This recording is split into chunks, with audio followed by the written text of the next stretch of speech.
Assalamualaikum dan salam sejahtera. Selamat datang kembali ke saluran kami. Kepada anda yang belum melanggan, jangan lupa untuk menekan butang langganan dan loceng notifikasi sekarang. Ramai yang mungkin tidak menyedari bahawa pada hujung minggu hadapan iaitu 1 Februari 2026, bayaran bulan kedua untuk sumbangan asas rahmah atau SARA akan dilaksanakan. Wang bantuan ini akan dimasukkan terus ke dalam my-kad penerima yang layak secara automatik. Proses penyaluran bagi bulan Februari dan bulan-bulan seterusnya akan dilakukan secara konsisten pada setiap 1 hari bulan sehingga Disember nanti. Kategori penerima dan jumlah bantuan. Bagi bulan Februari 2026, jumlah bayaran adalah mengikut kategori kelayakan masing-masing. Kategori isi rumah dalam status miskin tegar atau miskin akan menerima RM200. Manakala isi rumah selain kategori tersebut akan menerima RM100.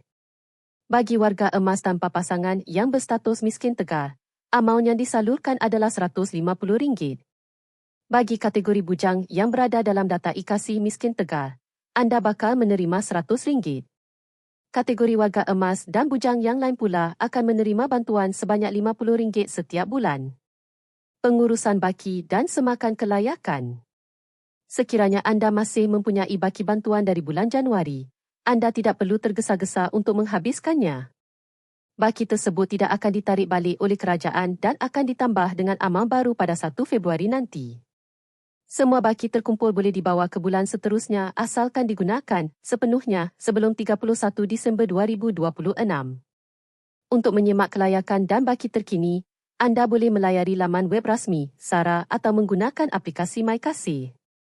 Anda hanya perlu memasukkan nombor my-kad untuk mengetahui tarikh program serta baki terkumpul dalam akaun anda. Penghargaan SARA dan syarat umur. Selain daripada bayaran bulanan, terdapat satu lagi berita penting untuk semua rakyat Malaysia. Pada 9 Februari 2026, kerajaan akan menyalurkan bantuan penghargaan SARA sebanyak RM100 secara sekali lunas. Bantuan khas ini diberikan kepada semua warga negara yang berumur 18 tahun ke atas pada tahun ini. Penerima SARA bulanan juga tetap layak menerima tambahan RM100 ini. Wang ini akan dimasukkan ke dalam my-kad dan boleh disimpan untuk kegunaan pada bila-bila masa sehingga hujung tahun ini. Ini merupakan inisiatif tambahan bagi meringankan beban kos SARA hidup rakyat. Kategori barangan dan perancangan kerajaan. Sehingga hari ini, penggunaan kredit SARA masih terhad kepada 14 kategori barangan keperluan asas sahaja. Walaupun terdapat cadangan untuk menambah barangan seperti buah-buahan dan sayur-syuran, pihak kerajaan masih dalam proses penilaian teliti. Perkara ini melibatkan kawalan kualiti dan pemantauan harga bagi memastikan peniaga tidak menjual barangan yang rosak kepada penerima bantuan. Oleh itu, buat masa sekarang, anda dinasihatkan untuk merancang perbelanjaan mengikut senarai barangan sedia ada yang telah ditetapkan di kedai-kedai rakan niaga yang terlibat. Penutup.